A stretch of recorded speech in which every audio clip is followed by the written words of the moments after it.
Oke, Tik. Jadi apa nih yang bisa kita diskusikan hari ini? Kamu ada pertanyaan apa? Mungkin dari CV dan resume yang masih kamu bingung apa? Secara general, yang kamu masih bingung. Atau nggak usah itu deh, atau kalau ada pertanyaan yang lain deh, hal-hal general apa? Ada nggak yang masih kamu bingung? Iya, ini dari CV-nya ya, Pak ya. Kan di CV itu ada apa namanya? Nama, terus di bawah ada profil gitu kan. Profil yang kita di bawah nama itu biasanya selalu ada profil apa gitu. Nah, itu tuh kita harus bikin apa enggak. Terus yang dibikin itu mulai dari poinnya itu dari pendidikan atau langsung ke pengalaman singkat gitu, Pak. Profil yang bisa, maksudnya profil tuh yang satu paragraf itu ya? Iya, yang satu paragraf di bawah nama biasanya. Oke, jadi profil atau about me atau gitu-gitu ya, terkait dengan summary, itu istilahnya summary CV gitu. Itu apakah itu bagian yang wajib? Lalu kita harus seperti apa membuatnya gitu ya. Jadi summary itu harus bisa menjawab 3 hal. Yang pertama, kamu itu siapa? Kedua, kamu punya pengalaman apa? Dan yang ketiga, sekarang kamu bisa apa?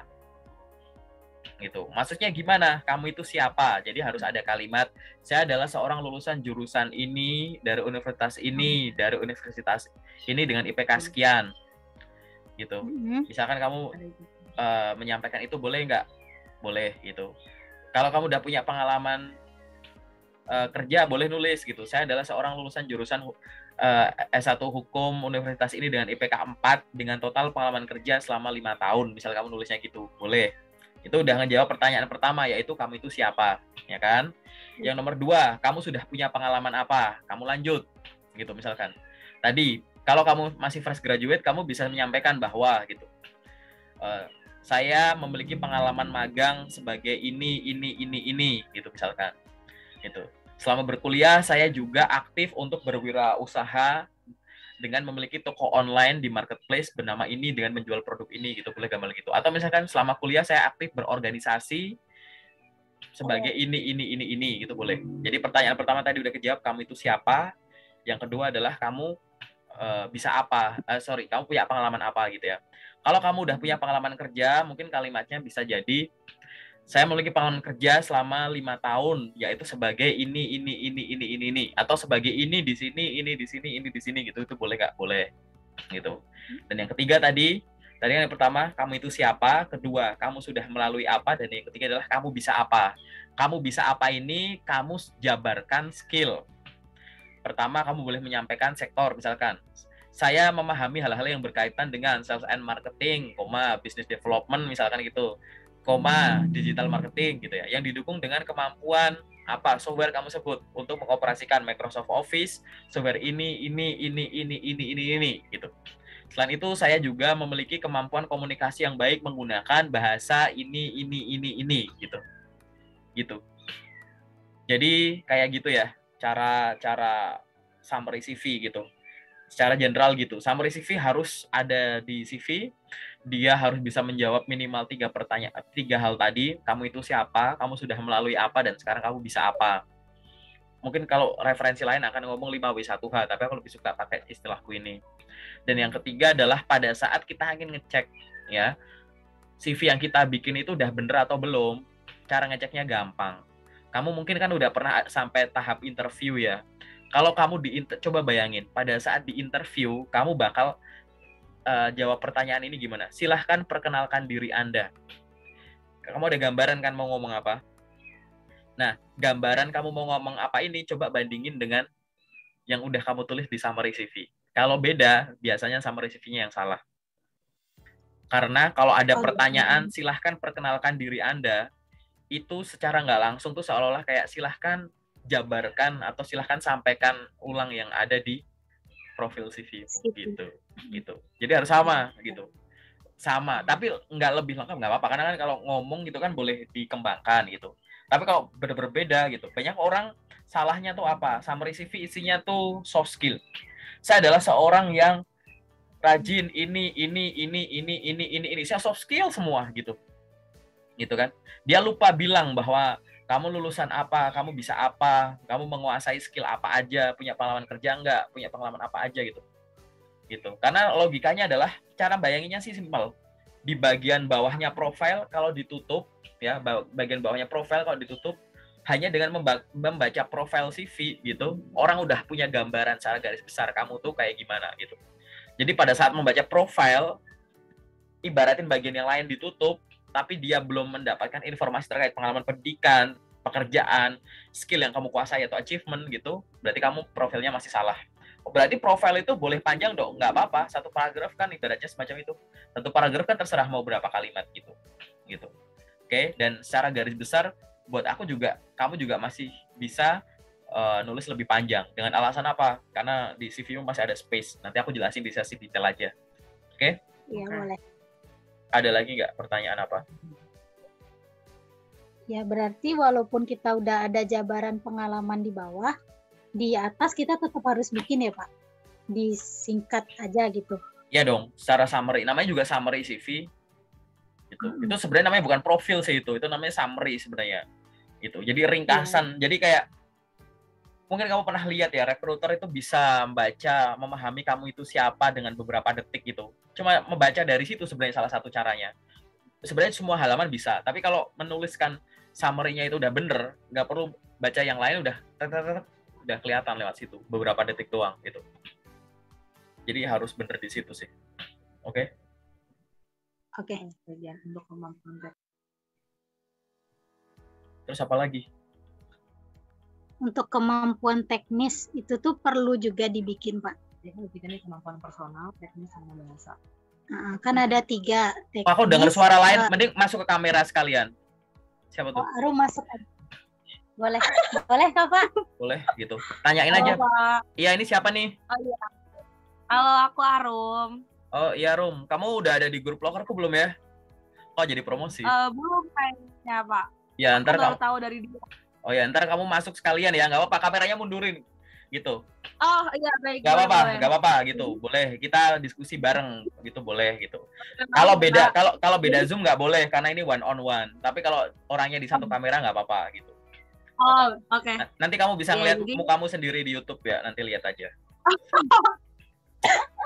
Apa pertanyaannya apa Rum? Tadi kan di CV itu kan biasanya ada kemampuan poin-poin penting dalam CV kan biasanya ada pendidikan formal, informal, terus pengalaman kerja sama pengalaman kepanitiaan atau pengalaman kerja sebelum apa sih jatuhnya? Sebelum kerja banget. Apa sih namanya? Iya kayak magang atau kepanitiaan jatuhnya gitu kan, Pak. Terus ada juga pengalaman organisasi. Itu kan pasti penting kan, Pak, poin buat di CV. Nah, terus ada lagi kemampuan personal, teknis, sama bahasa. Nah, yang aku mau tanyain, kemampuan teknis itu harus sedetail apa sih, Pak? Kayak misalnya cuma Microsoft Office, apakah Microsoft Word-nya ditulis juga kayak Office-nya apa aja yang kamu bisa atau kamu bisa handling gitu? Aku jelasin pakai cara yang ini dulu ya, karena ini aku jelasin something dulu. Jadi, aku promo dulu. Jadi ini adalah channelku. Pertanyaan kamu nanti dipelajari secara detail di channelku ya. Nanti aku kasih linknya ke Tika gitu. Nanti Arum juga boleh ke chat aku dan aku kasih linknya, nanti subscribe aja. Buka bagian playlist. Oke. Terus habis itu cek playlist yang namanya itu ini, dasar CV, membuat CV dengan benar. Aku jelasin per bagian tuh yang kamu tadi bilang. Oke. Jadi ini nanti untuk pelajaran lanjutan setelah penjelasanku di sini gitu ya. Jadi nanti kamu cek di sini gitu. Termasuk kalau interview nanti ada playlistnya sendiri. Ini nanti aja lah, aku cuma ngecek bahwa setelah ini dilengkapi di sana. Jadi gini, setiap CV itu ada 2 buah informasi. Yang pertama adalah informasi yang wajib ada di CV, yang kedua adalah informasi yang sifatnya itu opsional, nggak wajib gitu. Informasi yang wajib ada di CV itu 1. Nama lengkap, 2. Profile atau summary, 3. Pengalaman pendidikan, 4. Pengalaman kerja jika punya, 5. Organisasi dan kepanitiaan, 6. Training dan sertifikasi, 7. Skill, 8. Achievement gitu. Kamu nggak usah nyatet, nggak apa-apa, videonya kan aku upload gitu. Iya, upload ya. Ya kan? Jadi nanti bisa itu adalah hal yang wajib. Hal yang wajib adalah hal yang aku taruh di playlistku tadi gitu. Hal-hal yang tadi tidak aku sebut itu sifatnya opsional. Misalkan apa? Foto profil. 2, bidang yang ingin kita tuju. 3, hobi. 4, reference. Gitu. Itu adalah hal-hal yang sifatnya tuh opsional. Nggak harus ada di CV. Balik lagi ke pertanyaan kamu terkait dengan skill itu isinya gimana sih gitu ya. Gitu. Harus ada apa sih di CV gitu. Sorry, di skill gitu. Ini aku munculin whiteboard. Apakah sudah muncul halaman kosong putih di situ? Udah. Udah ya.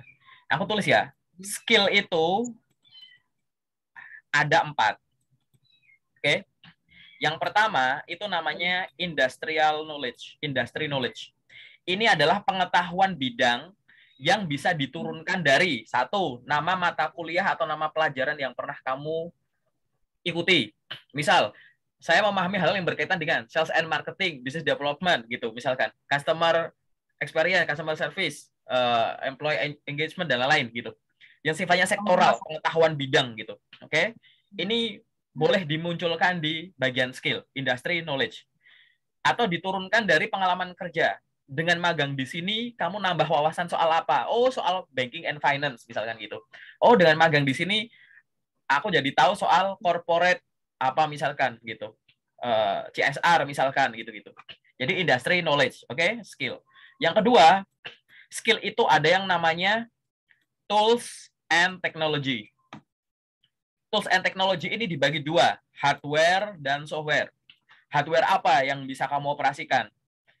Orang-orang yang kerja di teknik industri, operator ini itu gitu. Tulis ke arah sana gitu. Oke? Apa alat-alat yang bisa kamu kuasai ke arah sana? Suara kamu nggak kedengeran itu kamu mute, kamu lagi ngomong. Lagi ngomong sama aku. Apa? Kenapa? Oh enggak. Kayak maksudnya tadi kita diskusi. Kayak hardware itu apa? Kayak misalnya kita yang software Accurate kayak gitu. Oh ya. Ya Bapak bisa. Ya, Accurate itu kan ya finance kan? tuh. Ya tulis aja di sini Accurate, SAP, Zahir gitu-gitu boleh gitu. Kalau industry knowledge tuh kalau orang finance tuh turunkan dari tadi account payable, account receivable, tax, auditing, rekonsiliasi gitu-gitu. Turunin dari sana kamu nguasain apa gitu. Nggak apa-apa, nggak masalah itu kalau orang itu gitu ya. Itu. Kamu yang lebih tahu lah, aku bukan orang akunting ya, kurang fisika gitu. Itu. Oke, jadi hardware apa yang kamu kuasai, software apa yang kamu kuasai. Yang ketiga, itu adalah language. Bahasa apa yang kamu kuasai. Gitu. Bahasa ini adalah bahasa nasional, bukan bahasa daerah. Kecuali di lokernya itu menyebutkan bahwa mampu, misalkan salah satu posisi yang dibuka dia kayak mampu berkomunikasi dengan warga lokal gitu misalkan, terbiasa atau menguasai area penempatan gitu. Kemampuan bahasa kamu masukin bahasa daerah nggak apa-apa. Tapi kalau enggak ini bahasa nasional, bahasa yang lain gitu ya. Dan yang keempat adalah soft skill. Gitu. Kebanyakan orang itu salah itu apa? Kesalahan yang paling sering orang ngomong. Skill itu isinya soft skill semua gitu. Soft skill itu adalah hal yang misalkan gini, saya orangnya itu mampu bekerja individu dan tim. Itu kan nggak bisa dibantah gitu. Saya mampu bekerja di bawah tekanan. Ya mungkin kamu bisa, tapi namanya bekerja di bawah tekanan itu kan menurutmu. Kan kamu nggak tahu tekanan di perusahaan ini gitu loh. Jadi kalau di CV masukin soft skill itu boleh, tapi nggak usah banyak-banyak. Takutnya soft skill kamu itu hanya klaim kamu pribadi gitu. Akan beda kalau kamu langsung nyebut software gitu. Saya menguasai Accurate gitu. Itu nggak bisa dibantah. Gitu kan. Paling nanti yang dibantah adalah seberapa hebatnya gitu kan. Cuma hal semacam itu. Kenapa kamu lihat ke atas ada orang lagi pengen join? Oke, masuk frame lagi aja nggak apa-apa sekalian gitu. Oh enggak ya? Oke, lanjut kayak gitu. Jadi soft skill. Kebanyakan orang salahnya itu adalah di soft skill. Gitu. Soft skillnya kebanyakan gitu. Ya kan? Terus habis itu apalagi yang orang salah nih, software. Orang itu nulis software itu apa? Microsoft Office gitu. Aku nggak ada masalah kalau cuma Microsoft Office yang ditulis. Cuman maksudku adalah masa nggak ada software lain sih? Software auditing foto, video. Nulis itu nulis itu tidak hanya yang dikuasai. Kalau akhirnya di skill kamu nulisnya banyaknya nih soft skill. Teknisnya kebanyakan cuma software Microsoft Office. Aku yang baca CV kayak gini. Ngapain aku ngerekrut anak kuliah? Kalau cuma Microsoft Office, anak SMP bisa gitu. Kayak gitu. Jadi nulis itu jadi CV itu bukan bukan cuma curhat yang kamu kuasai ya, gitu, bukan diary juga. Itu marketing dokumen kamu yang kuasai dan kamu ingin propose ke kita, yang ingin kamu ini sebenarnya ngapain sih aku nulis ini gitu. Kelebihanku apa sih gitu. Mungkin kalau tadi jawab balik lagi ke pertanyaan kamu tadi, seberapa detail aku harus nulis skill. Pastikan 4 hal ini tuh ada gitu. Kedua, lihat posisinya. Kalau memang di sana butuh yang sifatnya pengolahan data ini itu, mungkin bagian Excel kamu jabarin Microsoft Excel gitu kan, dalam kurung gitu kan.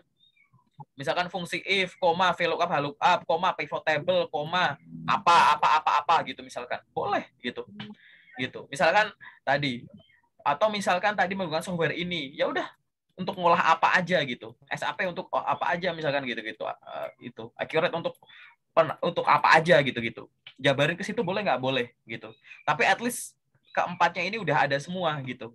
Jangan cuma sekedar masukin soft skill kebanyakan atau hal-hal yang sifatnya pasaran gitu. Memang nggak ada salahnya. Kak, aku nggak ada kok. Di kuliah aku cuma adanya Microsoft Office. Kemudian di magang juga pakainya juga Microsoft Office gitu. Ya kan kamu ada hal-hal yang kamu bisa pelajari sendiri di luar gitu. Kamu punya sosmed gitu, mungkin kamu bikin auditing foto pakai apa, auditing video, auditing audio, auditing yang lain-lain gitu. Atau software-software yang kamu kuasai secara otodidak kayak gitu. Nah, ini adalah skill-skill yang wajib ada di CV gitu. 4 unsur ini gitu. Ya kan? Kalau apa namanya? Aku lebih banyak masukin yang 1 2 3 ini nggak apa-apa, bagus gitu.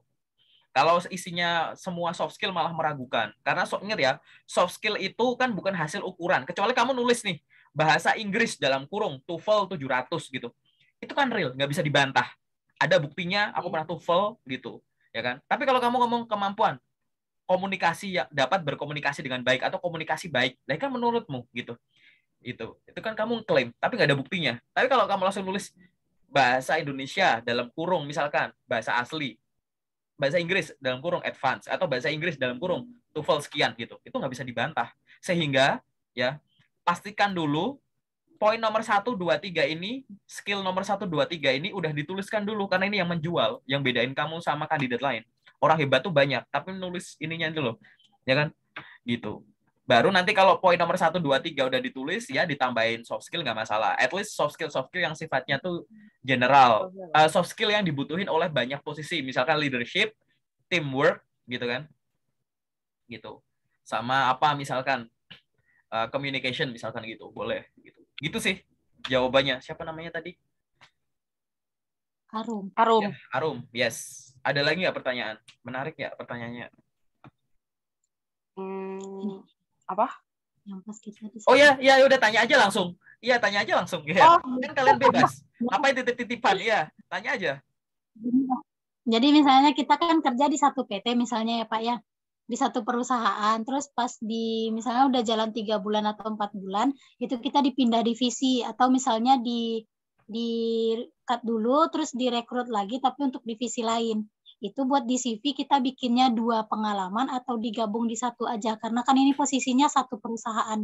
Satu perusahaan kalau CV kalau langsung pindah ya. Nih aku kasih gambaran nih. Kalau langsung pindah ya ini nama perusahaannya PT bla bla bla bla bla bla dalam kurung. Langsung kamu masukin periodenya boleh atau PT apa gitu kan. Terus habis itu di bawahnya kamu nulisnya ya. Sorry, aku coba cariin ini dulu ya. Misalkan PT apa, bawahnya apa misalnya di sini staff admin misalnya, admin, terus admin staff dalam kurung periodenya kapan? 2020 sampai 2021. Terus bawahnya responsibility-nya apa? Tulis tugas tanggung jawabnya. Terus gitu. Boleh terus ini tanggung jawab titik 2 gitu boleh. Terus di bawahnya di sini kalau ada lagi achievement titik 2 apa. Terus bawahnya lagi langsung tulis PT-nya masih sama kan? Di sini lagi misalkan sales supervisor 2021 sampai sekarang. Terus responsibility titik 2 apa gitu. Jadi pengalaman kerja yang bagus adalah pengalaman kerja yang menuliskan nama perusahaan, timestamp atau periodenya kapan sampai kapan, 3 jabatan kamu apa, keempat itu adalah breakdown tugas dan tanggung jawabnya. Gitu. Kalau mau sempurna ada achievement-nya. Kebanyakan orang salah tuh cuma sekedar nulis pernah. PT ini sekian kapan sampai kapan sebagai ini gitu. Udah gitu. Nah, itu salah. Jelas itu salah gitu. Atau udah di breakdown tugas dan tanggung jawab tapi definisi secara umum. Misal, kamu kerja di PT ABCD 2020 sampai 2021. Jabatan sales gitu. Tapi kamu nulis job desk-nya menjual produk ke konsumen. Ya, itu kan namanya bukan tugas dan tanggung jawab. Itu namanya definisi umum. Itu dari kutub utara sampai kutub selatan namanya sales itu pasti jual produk gitu. Cuman yang dimaksud breakdown itu adalah sampaikan, misalkan menjual produk bayi ke atau menjual produk bayi di marketplace dalam kurung sebutin marketplace-nya apa misalkan gitu, atau menjual produk kecantikan merek ini secara online dan offline untuk area Jabodetabek misalkan gitu. Itu kan jelas gitu. Next time kalau kamu udah jadi bos juga enak gitu. Membawahi 2 orang supervisor dan 30 orang staff gitu. Gitu-gitu. Jadi breakdown-nya itu jelas gitu. Tugas dan tanggung jawabnya gitu cara nulisnya ya. Gitu. Nah, tapi kalau tadi kalau ada gapnya jadi keluar dulu baru masuk gitu. Saranku dipisah jadi 2 pengalaman yang beda karena periodenya beda gitu. Kecuali itu langsung direkrut. Karena kan kalau langsung digabung namanya bohong. Ya. Jadi kan karena kan kalau di CV kan suka dicantumin kan dari yang paling baru dulu, baru yang paling maksudnya yang terlama gitu kan. Nah, kalau dari aku tuh jadi aku juga sama kasusnya kayak gitu. Kasusnya itu adalah pertama itu di satu perusahaan ini jadinya satu staff admin misalnya. Terus aku sempat selesai kontrak aku, terus aku kerja di tempat lain selama sebulan. Terus habis itu masuk lagi ke perusahaan ini dengan job desk yang beda, dengan staff dengan divisi yang beda. Jadi itu nulisnya, kalau aku mikir nulisnya itu adalah bank ini, maksudnya perusahaan ini. Terus habis itu yang pengalaman aku yang sebulan baru perusahaan yang baru lagi gitu. Kalau aku gitu Pak. Jadi makanya saya nanya dulu apakah satu perusahaan itu digabung atau bagaimana seperti itu. Ya, oke, kita beda lagi nih. Ini namanya bahas timestamp atau penanda waktu kerja. Jadi aturan globalnya itu adalah, jadi aturan seluruh dunia adalah boleh menuliskan yang dulu baru yang terkini gitu. Jadi yang terlama ke yang terbaru boleh, atau boleh mundur dari yang terkini baru mundur gitu. Sebenarnya boleh, asal apa? Konsisten gitu.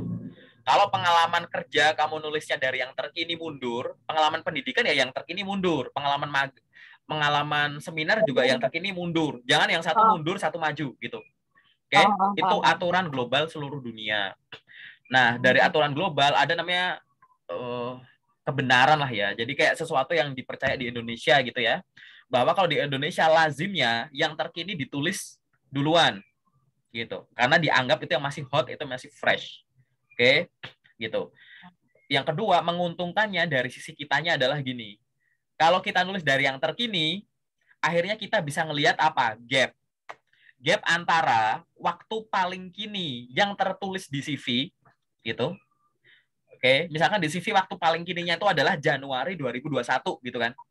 Sampai dengan sekarang, detik ini kamu baca CV. Kan jaraknya karena 1 tahun lebih nih.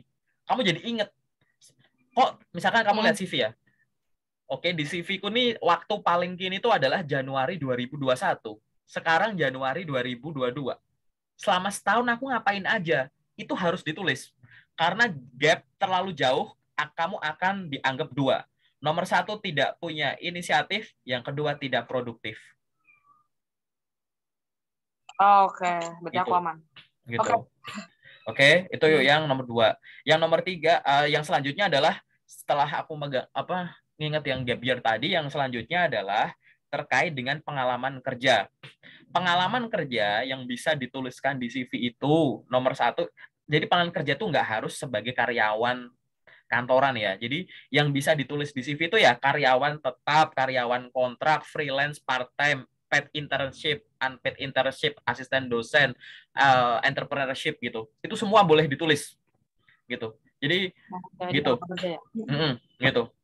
Itu semua pengalaman kerja itu boleh ditulis gitu ya.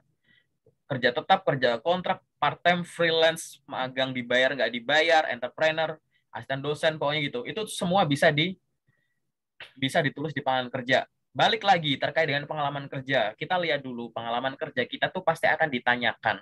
Termasuk hal-hal yang sifatnya kenapa durasinya sekian lama gitu. Kalau kamu punya 5 pengalaman kerja, 1, 2, 3, 4, 5, ini pengalamannya lumayan lama. Yang satu cuma sebulan, buang aja yang sebulan. Nggak usah ditulis. Nanti kamu akan menimbulkan pertanyaan. Kecuali 1 bulannya itu memang magang 1 bulan atau project 1 bulan gitu. Jadi 1 bulan kontrak kelar gitu. Jadi kerja based on kontrak gitu. Tapi kalau misalkan posisi tersebut sebenarnya itu untuk periode lama, tapi karena suatu hal yang kamu dianggap tidak perform atau nggak sesuai, akhirnya kamu di-cut gitu, itu akan jadi hal negatif di kamu malahan gitu. Jadi pengalaman pendek tuh buang saja gitu. Gitu.